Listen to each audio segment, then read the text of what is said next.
Mr. Woolsey, welcome back. Thank you, Colonel. Well then.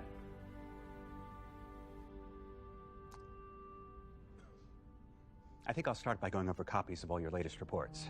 Yours as well, Doctor.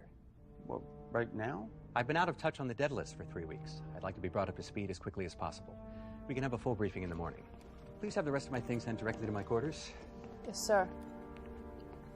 It's a nice speech. Very inspiring. Wow, new table, huh? Woolsey brought it with him. He said he wanted a little piece of home. 12-foot-long mahogany conference table. Many have already completed the treatment. They're wondering when they might be released. Let's not get ahead of ourselves. These people are victims, Mr. Woolsey.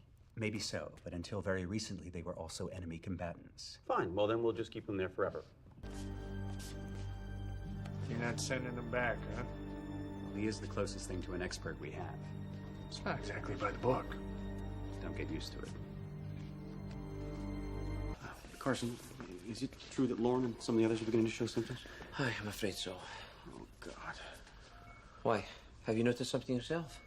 My palms are very sweaty and my mouth is very dry. I'm having heart palpitations. Okay, so nothing out of the ordinary then.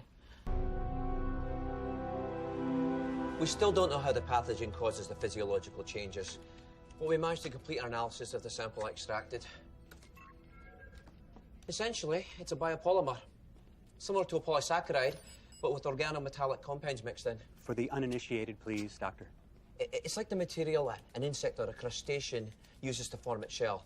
At first, it's soft and pliable, and then it becomes tough and leathery, and eventually it hardens into an incredible density, resistant to heat, pressure, and even radiation. Yes, it's like the hull of a ship. Hi. What are you saying? Well, we always knew that race ships were organic in design, right? That they were essentially grown instead of constructed. We've just never witnessed it before. Are you telling me that a hive ship is growing inside that isolation room? Actually, it's no longer just inside the isolation room. How's Ronan? He has a bruised larynx. Apparently, he won't be able to speak for several days.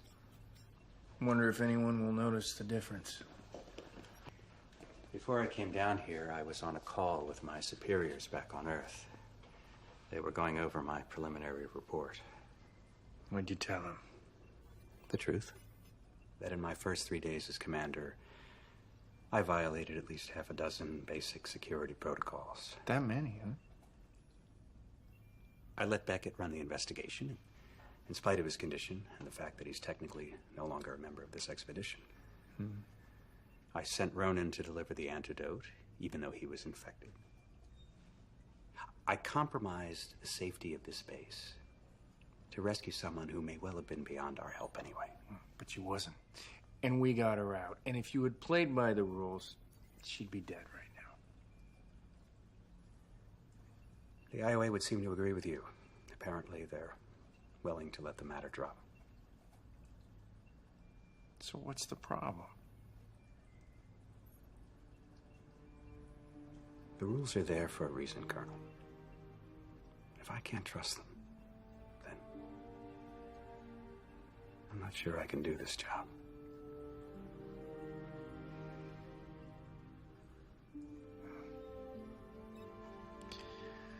Welcome to the Pegasus Galaxy.